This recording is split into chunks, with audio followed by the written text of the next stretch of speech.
Assalamu alaikum. Ezgürmenler. Keşkinler xeyirlik olsun. Ben Adil Uygur. Uygur Tədqiqat İnstitutu namından həmmanlarga salam yollayman. Her hafta institutumuzun müdiri, şundaqla Hacettepe Üniversitesi Edebiyat Fakültesi Tarih Bölümü o'qituvchisi doçent doktor Erkin Ekrem muallim bilan o'tkazib kelayotgan xalqaro vaziyat va kun tartib nomli programmamizningki yangi bölümü huzuringlarda bo'ldi. Erkin muallim, hoş geldiniz. Hoş bulduk, rahmet. Yaqında Xitoyda 20. navbatlik mamlakatlik qurultoy bo'ldi. Bu qurultoyning oldida albatta Xi Jinping va atrofidagilar qurultoyga jiddiy tayyorlik qilayotganligi haqida xabarlar kelyapti. Ammo ba'zi xabarlarda bu Li Keqiang bilan Xi Jinping o'rtasidagi ziddiyatning borligini, bu ziddiyatning balki bu 20. navbatlik xalq qurultoyidan burun texmi ulug'laydiganligi haqida bir analizlar yoki gaplar chiqyapti. Hammalarga ma'lum bo'lgandek, o'tgan yil Xi Jinping o'rtaq beyiş, ortak paravallık, ortak bayaşat degan chaqiriqni intayin kuchab tashviq qilgan. Shundaqla mush doirada ba'zi bir siyosatlarni yo'l qo'ygan. Masalan, cho'ng kapitalistlar bor Xitoyda, Mayun deymiz va boshqalar.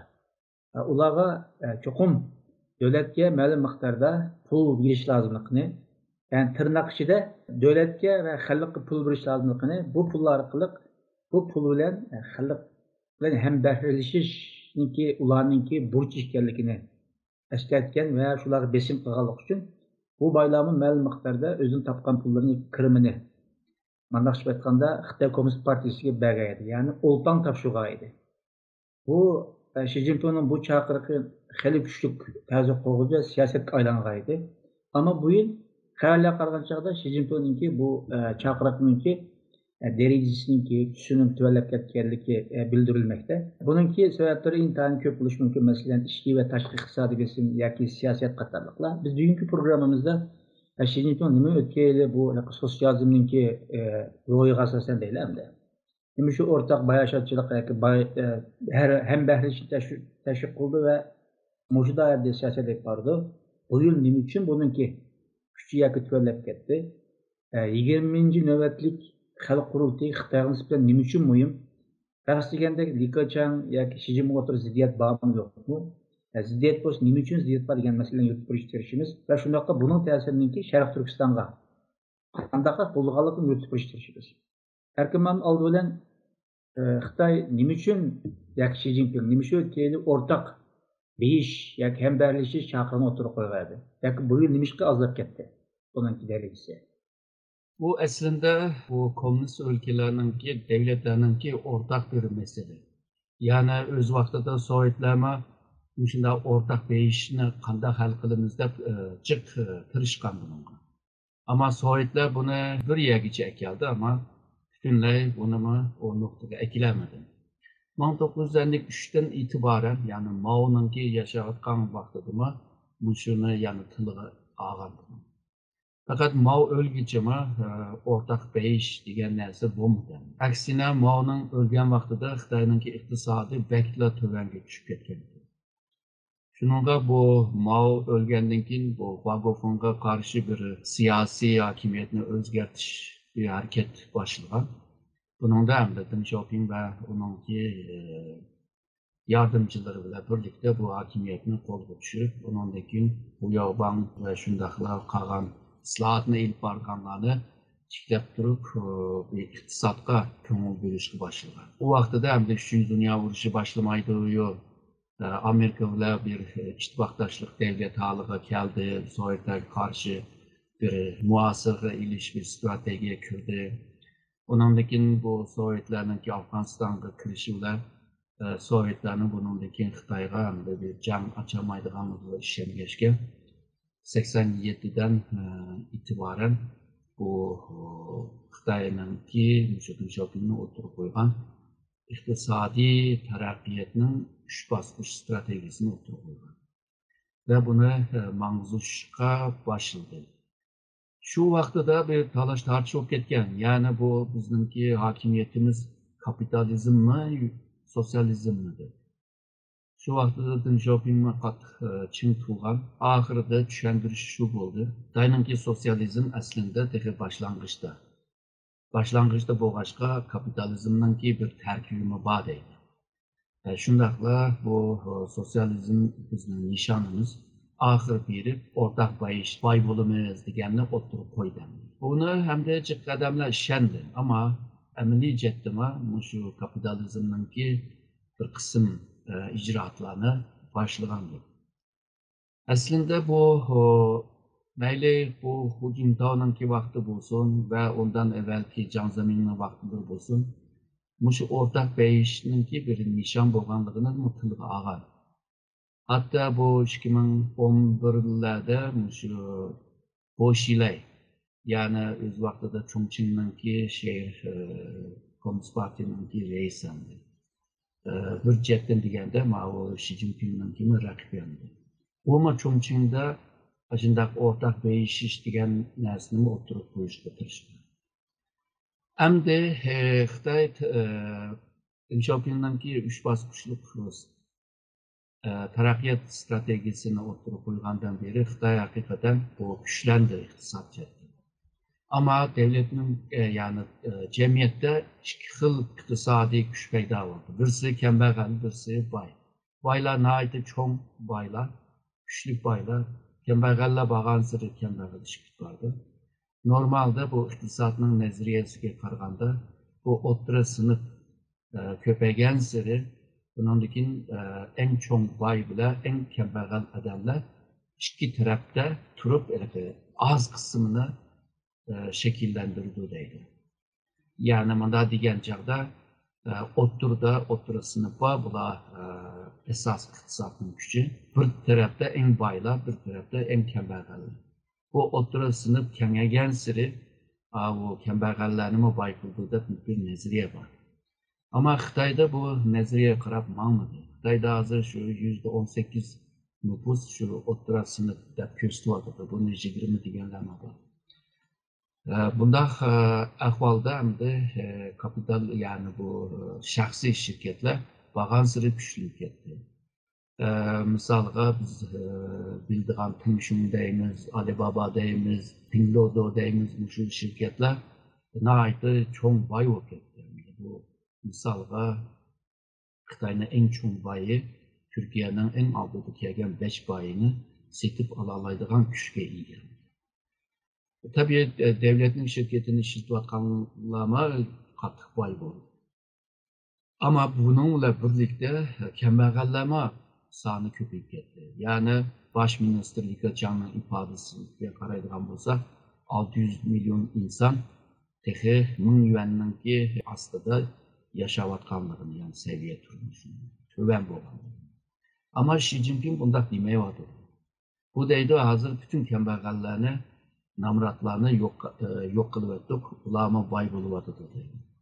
Şununla bu merkezde iktisatçı bo'lgan bu Li Keqiang'ninki siyosati bilan siyosatchi bo'lgan bu Xi Jinping arasında iqtisod meselesinde bir o'xshmaslik, bir siyoset paydo bo'ldi. Bununla yani boylar bek boy bo'lib ketib, nurg'un shu noyadan töven idoralar, yani davlatga bog'langan idoralar bo'lsin, ularma shu boylarga qarab qolgan. Boylar ular ancha-muncha yardım qilsa, ular xizmatni qila oladigan, bo'lmasa qila olmaydigan shu holga kelib qoldi. Ya'ni Kommunist partiyaning a'zolari boyga qarab qolgan bir ahvol tushib qoldi. Bu hamda bu Kommunist partiyaningki idora qilish ilmi bilan, tushuncha bilan moslashmaydi. Shuningga bu Jiang Zeminninki vaqtida nurg'un boylarni Kommunist partiyaga a'zo qilib oldi. Aslında Xitoy Kommunist partiyaning a'zolari ishchi va dehqonlardan tashkil topadi deydi. Va shu ishchi va dehqonlarningki yetakchi bir kuch deydi. Ama boylarni kirib olgandan keyin aslında bunun davlatgan sosyalizm buzildi degan gap. Shu meselelerni hal qilmoq uchun Xi Jinping 2021'da buni tilga ilib, bütün xalqi o'rtaq boy bo'lamiz deganni o'ttirib qo'ydi, ammo shirkatlar hemen bunu düşendi. Düşengen işe bular hammasi shu nurg'un pullarni o'tirib qo'yib, mushu pullar bilan mushu qolgan kambag'allarni boy qilamiz deb qildi-yu, ammo cho'ng shirkatningki boshliqlari navbatda hammasi pensiyaga chiqdi. Ya'ni Bu Xitay baylar şunu ko'rdi. 1949'dan şu 55'ning aralığında nurg'un kapitalistlarning ashuna baylarning shirkati bo'lgan, fabrikasi bo'lgan odamlarningki mal varlıklarını hammasini musodara qilganligini esiga keldi. Shunga bu baylar dinini tashlab o'zining pensiyasini istab ayrılgan bo'ldi. Shunda bo'lsa-mu, hozir Xitoyningki taraqqiyoti yolg'izlar shu davlatga bog'langan shirkatlarningki tapavati bilan boy bo'lib ketmaydi, ammo shaxslarni boy qilish lozim. Ammo Xi Jinpingningki bu qilmishligi bu nimani kambag'allarni boy qilgan emas, shu shaxsiy shirkatlarni yo'qotishninki bir ishoratini ko'rsatgan bo'ldi. Shunga hozircha shu o'rtaq beyish deganni hozirlar ilib borilgan bo'lsak, iqtisodlarningki buzilishiga sabab bo'ldi. Bu yolg'izli bir nishon deb qo'yib, hozirma jiq tilga olmaydigan bo'ldi. Ma'lumotlar bir sizning gapingiz mana bir xulosa chiqarsak o'g'dek. Xitoylar yoki Xitoy kompartiyasi shaxslarningki beyishiga sharoit hozirlab berdi. Bu sharoitdan foydalangan shaxslar intayin boy bo'ldi. Masalan, bir qismlari nurg'un pullarni topdi, hatto xalqarodagi cho'ng boylarga yetishib oldigan, hatto ularni eshib ketadigan darajaga keldi. Lekin ma'lum saviyaga borgandan keyin Xitoy Kommunist Partiyasi buni tahdid qilib, yoki o'zining kuchininki texnik kuch ekanligini bildirib qo'yish uchun bu boylarni ma'lum jihatdan betaraf qildi. Bundan shuning bir xulosasiga kelsak, ya'ni siz bundaq bir kommunistik partiyaning mushtaq bir hokimiyat tuzumida har qancha beyib keting, nurg'un pulingiz bo'lsin, yanala bu pul ilmiy jihatdan sizdan emas. Faqat siz uningki vaqt boshqaruvchisi. Haqiqiy egisi bo'lsa, yanala davlat mandaqchi vaqtda Xitoy Kommunist Partiyasi degan xulosaga kelsak bo'ladimi? Tabii komünist hakimiyeti devamlı aşina oylaydım. Yani toprak zemin benim, sen mi benim diye. Şununla men bersem yaşaysa, men bersem yaşamazsa da men birmen deydi. Aslında Xitoy Komünist Partisi şunu deydi. Biz halk için hizmet kılımız, halkının hizmetçisi biz. Halkını bayaşat bir turmuşlarla ilip geliş bizimki vazifemiz deydi. Ama sen halkının kolundaki bütün mal varlıklarını, sosyalizmni bana qilib ularni qo'ldan tortib olsang, misolga sen bir uy olsang, o uy ishiltish haqqisi. Agarda sen bir zamin to'proq olgan bo'lsang, uni ishiltish haqqisi. Shuningdek tushunilib bo'ldiki, ya'ni boshqa davlatlarda bo'lgandek bu setib olgan uyni setib olgan joy, qo'ra joylar hammasi shaxsiga tava bo'ldi degan masala ahvollar o'xshamaydigan bir taraflama bor. Hatta bu baylarını caylaşta bir üslup işletti. Yani sen birinci şu bay buluşununki birinci pulunu, meblağını nereden tap? Ona bir ikrar kılsa deydi. Köpünce bay bolganlar birinci tapkan çoğun pulunu tabii ki bu yolsuzlukla hal kılganlar köpüncüsü şu oldu. Pulunu tapkan seri anlamda doğru yolda, kanun yolda, mangdan resmi yolda. Şunun bu cevap veremegenden keyin bununki iqtisodda yolsuzluk qildi deb buni betaraf qilishga boshladi. Chunki bu boylar hukumatningki muhim odamlariga shu pul berib turib, parxo'rlik qilib turib, undan keyin boy bo'ladi. Xitoyningki shaxsiy boylarmi Xitoy hokimiyatiningki u tuzumiga beqing'ashqa boy bo'ladi. Bu tuzumdan yiroq chiqib ketib, mana chet eldagilardek o'z oldiga bunday bir ishlab pul tepib qildigan undaq ahvol bo'lmag'achqa, tuzumga beqing'ashqa, amaldorlarni hammasini boy qilamiz deb, ularni nurg'un pullarni yo'lsizlik shaklida nurg'un pullarni oldi. Ya'ni Xitoy hokimiyatiningki eng yuqoridan eng tuvangacha hammasi shu parxo'rlik bilan munosabati bor. Shuningga siyosiy jihatdan seni betaraf qilaman desa, shu parxo'rlikni shu kun tartibga akasilar seni sotlayolmaydigan holga kelalaydi. Shuningga bu Xitoyningki bu tuzumidan tufayli o'zining shaxsiy molini qo'llay oladigan holda emas. Halbuki bu asos qonunda shaxsiy mulkini qo'llay oladigan haqqim bor deydigan gaplar bor, moddalar bor. Ama budaqı mush ahvolga qaragan chaqda qo'llayolmaydigan ahvol bor. Misolga deylik, Sharq Turkistonda boy bo'lgan nurg'un Uyg'urlar bor. Ashlarni bir bana tep turib, ularninki pul qilma, mal varlıqıma müsaade qildi. Misolga deylik, Xotanninki toshchilar nihoyatda cho'ng boy bo'lgan, ya'ni nima, jiq pul topgan. Ahırda sen şu bazı maktablarga yardım qilgan bo'lsang, sen shunday qilib bölgünçü terörist teşkilatlarga pul berdim deb uni bahana qilib musodara qildi. Ba'zilari az sondagilar balki qilib qoldi, ammo ko'pini shunday hal qildi. Shuning o'xshash o'z vaqtida shu boyninki pulini tortib kambag'alga beramiz deb tarixda bunda ixon isyonlari deydi-ku. Şunun o'xshash ishlarni qilgan.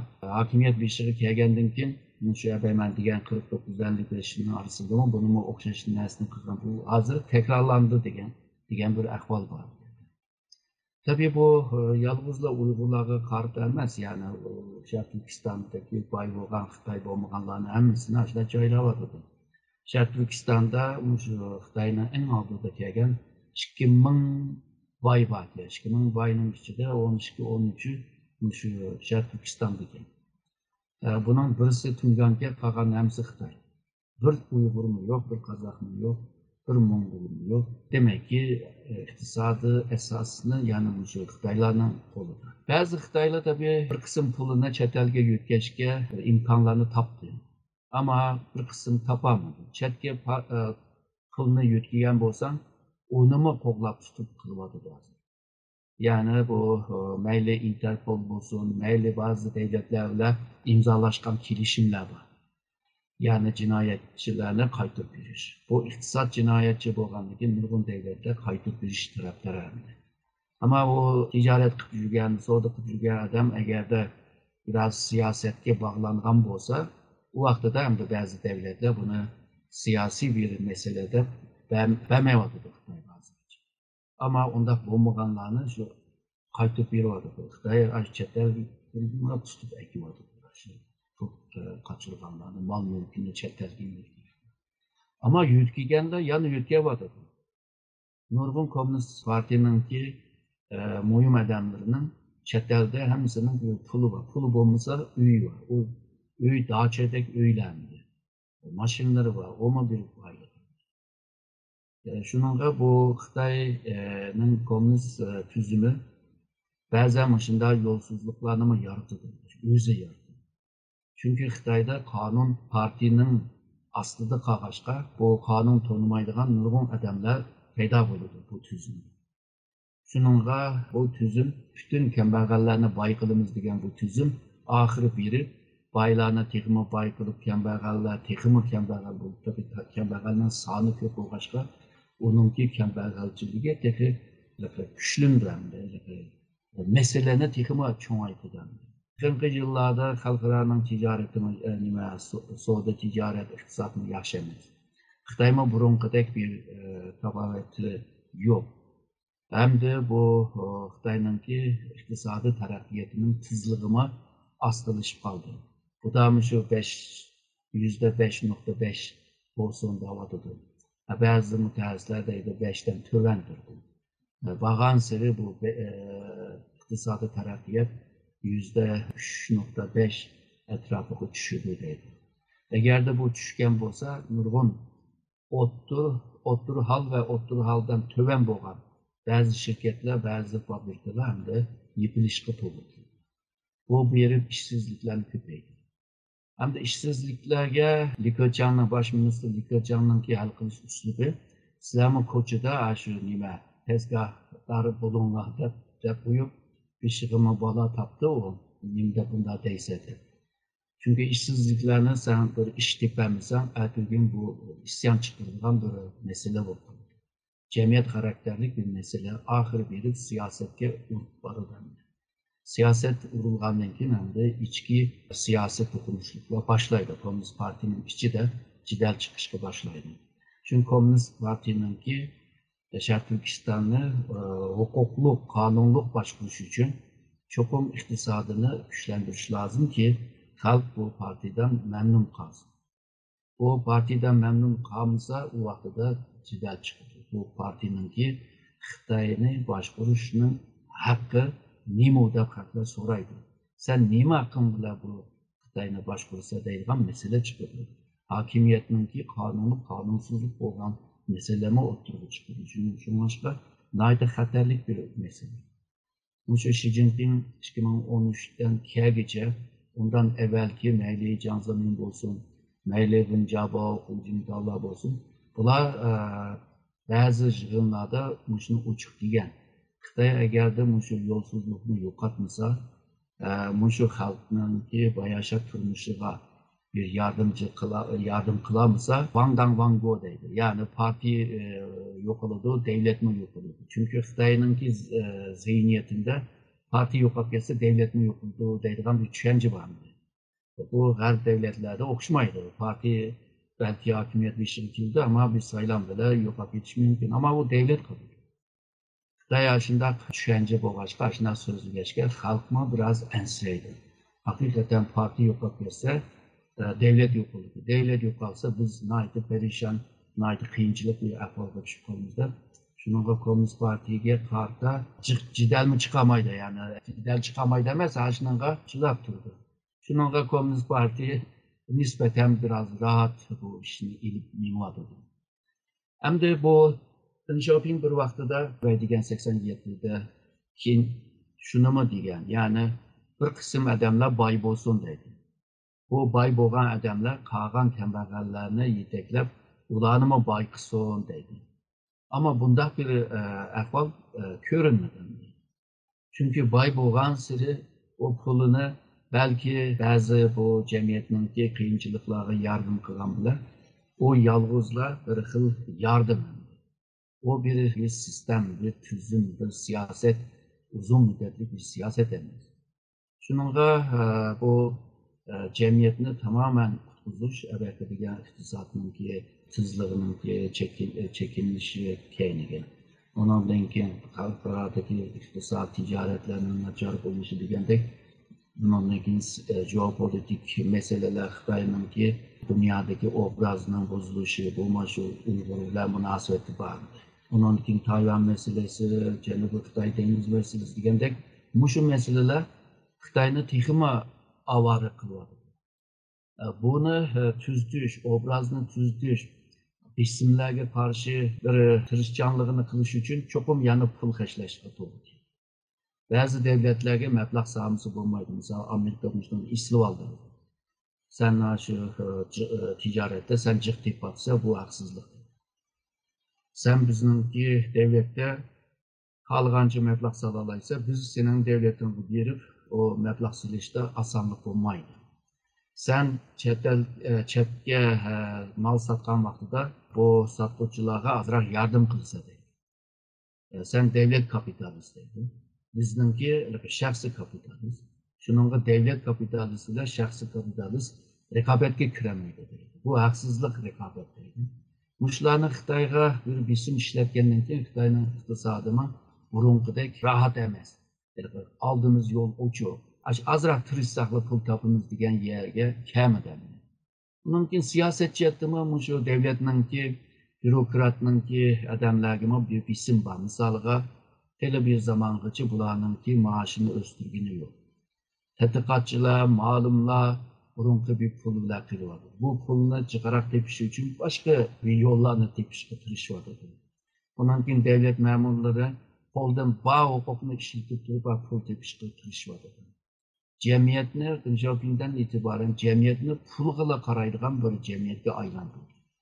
Shuningga bu Xitoyda misalga Sharq Turkistonda shunda, Tibetlarda shunda mundaq ifoda qildi. Men 5000 ko'yluk bir narsani oldim. 3000 ko'yluk bir çay aldım. 2000 ko'yluk bir tuz aldım. Pulning raqamini so'zlashga majbur. Yani muşu pulga qandaq bağlanıp ketganligini ko'rsatdi. Aslında falanca markalık bir kiyim aldım.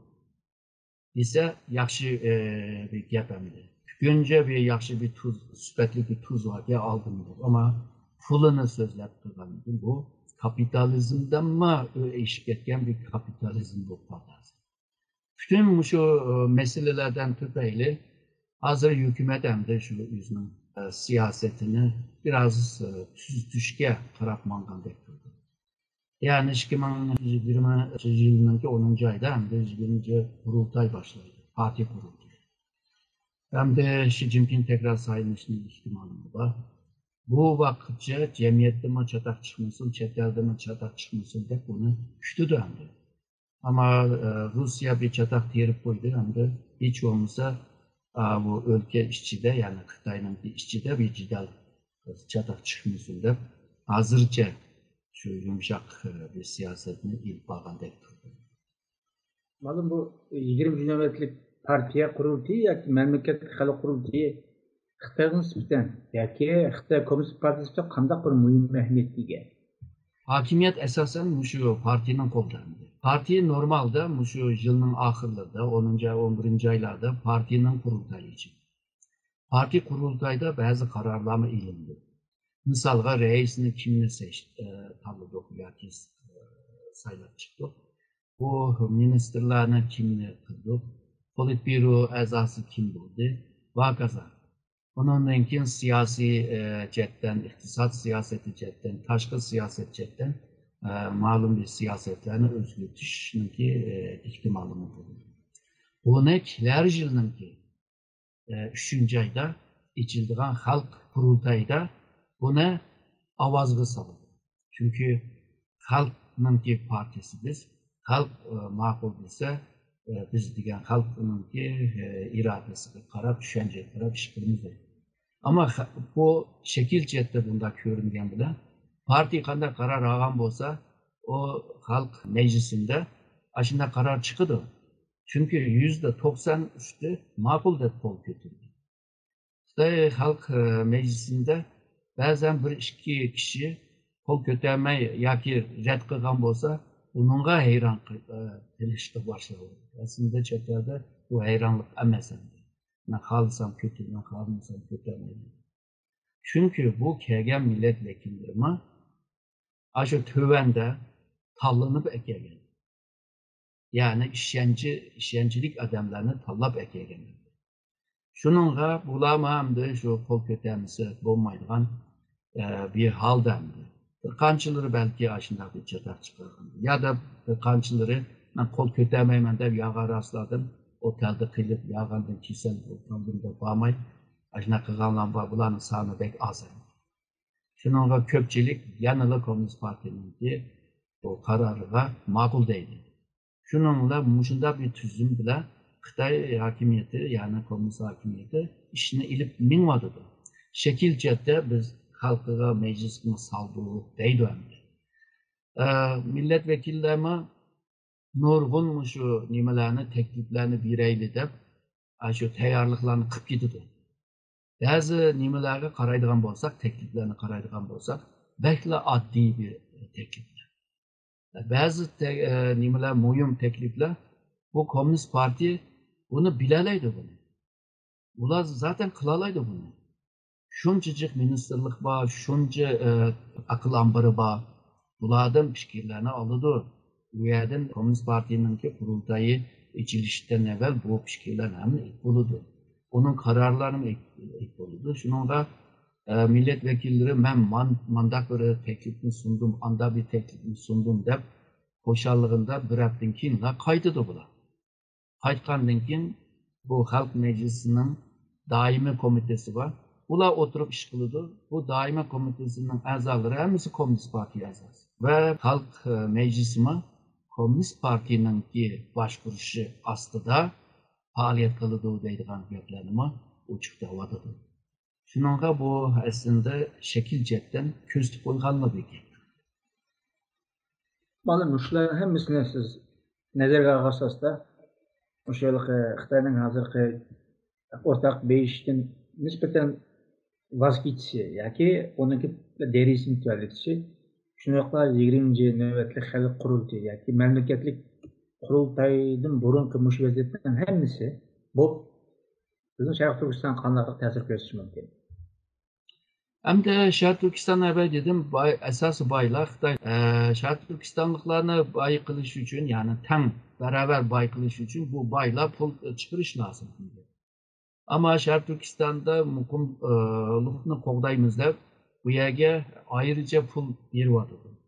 Şarkı Türkistan'ın iqtisodini kuchlantirish uchun bu yerda nurg'un faoliyatlarni qilinglar deydi.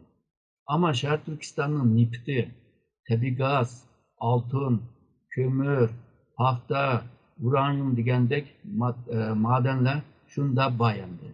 Şarkı Türkistanlıklarınki o'zi agarda shu Şarkı Türkistan meclisi ishga yarg'an bo'lsa, shu meclis o'zi bir qaror berib, manchilikni markaziy hukumatga topshiramiz, manchilikni topshirmaymiz deb ashunchalik bir huquqi bo'lgan bo'lsa, Şarkı Türkistan'daki bu boyliqlar bilan hammasi boy bo'lib ketadi. Ama unda qilmayapti. Bir vaqtlarda shu amaldorlardan Xuan Baozhang deydi, ondan keyin mushlar boshqarayotgan vaqtida 1980'da. Şarkı Türkistan'ın boylig'ining %5'ini menga qaytarib bersanglar, men Şarkı Türkistan'ni gullantiribman degandi. Sen go'yni yo'qotmasa bo'lmaydi deb Guangzhouga olib yo'qolan bir mansab berib o'taqizib qo'ydim. Demek ki %5 nima belgi olmayapti degan gap. Shuningga bu xil siyoset Şarkı Türkistan'ga bir foydasi yo'q bu siyoset. Aslında ben dedim, Xitoyda kuchlangan boylarni advini berish uchun, onların qo'lidagi pullarni, mal mulkini tortib olish uchun o'rtaq boy bo'lamiz, boyashat bir hayotga erishimiz deb qo'yib, ularni bir taraf qilish. Ularni tushungandek hammasi pensiyaga chiqib ketdi. Şarkı Türkistan'ınki taraqqiyatidan foyda olganlar ko'pincha Xitoy. Nurg'un pul silyapti deydi. Mayli muqimlik uchun, mayli iqtisod taraqqiyoti uchun. Hatta shu tijorat, poyezd tijareti deymiz, shu Şarkı Türkistan'dan Yevropaga mang'uzgan poyezdlar borgan siri ko'paydi. Bularninki tafovati, Şarkı Türkistan'daki xalqining tafovati pek jiq emas. Chunki u poyezdagi mal Şarkı Türkistan'da ishlab chiqargan mallar emas. Ichkirda ishlab chiqargan mallar poyezdga yuklab, ondan keyin Şarkı Türkistan'dan chiqadi. Şarkı Türkistan'dan chiqqachqa Şarkı Türkistan'ninki malıniki deb o'ylab qoldi. Bundaq emas. Shuningga bu Xitoyninki mayli teng baravar bo'layli desin yoki bir qism odamlar boy bo'lib kambag'allarni yetaklasin desin, qanday siyosatni ilib olsin, Şarkı Türkistan'da ilib olgan bu xil besim siyosati, assimilyatsiya siyosati hozir bu zulmni irqiy qirg'inchilik va insoniyatga qarshi jinoyat deb aniqladi. Bunda bir siyoset bo'ldigani bo'lsa, Şarkı Türkistan yerli xalqlar, yani Xitoydan boshqalari bundan bek bahman bo'lamaydi. Yani bo'lsima albatta men xo'jandagi toshchilarning misolini bergandek, shunday bir taraf qilib shuningga bu bek cho'ng boy bo'lib ketsan, seni yo'q qiladi. Bek kambag'al bo'lib qolsang, senga ozroq yardım qiladi. Shunday o'lmaydigan holatdagi bir iqtisodiy siyosatni Şarkı Türkistan'da devam qiladi deb o'ylayman. Ma'lum shu Xitoyninki hukumatlik siyosiy hokimiyatninki qarashdan tushish uchun shu Rossiyaninki siyosiy ko'z qarashi o'xshaydi mumkin deb o'ylayman. Rossiyaning asosida ko'z qarash bo'lsa endi hukumatlik bir siyosiy hokimiyatda cho'qim meni u yerda xalqlar o'z oldida yashagandek bo'lsin yoki bir xushal yashagandek ko'rinsin. Belki öz iradesiga asosan boy bo'lgan bo'lsin, namrat bo'lgan bo'lsin, u baribir ma'lum saviyaga kelgandan keyin cho'qim hokimiyat tarafidan u musobaqa qilindi yoki hokimiyat mushu sharoitni yaratib berganligi uchun sen mushu ahvolga kelgansan deydi. Yoki sen mushuni bir shaxs bo'lish bilan inson bo'lish bilan buga erishding emas, hokimiyat sana mushuni berganligi uchun mushu saviyaga kelding. Shu unda bo'lganki seninki irodang yo'q degan gap. Yani hokimiyat nima talab qilgan bo'lsa yoki qanday o'ylagan bo'lsa, nimani xohlagan bo'lsa shu bir yashirin degan gap. Shunga Rossiyaning mushayliqi qura bilan hokimiyat to'g'risida munosabatni tushunish uchun maytiliqi bizga yaxshi va atrofli bir ko'z qarashlarni deb berilgan, bayon qilib berilgan. Aziz ko'ruvchilar, biz bugungi programmamizda Xitoyninki bu 20-ci navbatlik mamlakatlik qurulishdan burungi jamiyatning va siyosiy iqtisodiyotdagi o'zgarishlar, shunaqla Li Keqiang va Shi Jinping o'rtasidagi Hozir biz ziddiyatga qarab chiqishdan birga Xi Jinpingning o'rtaq boy bo'lish niyatidan vaqtli bo'lsa voz kechgan emasdi, balki uningki darajasini, ko'lamini kengaytganligini muhokama qilishga tirishdik. Ko'p rahmat. Rahmat edim.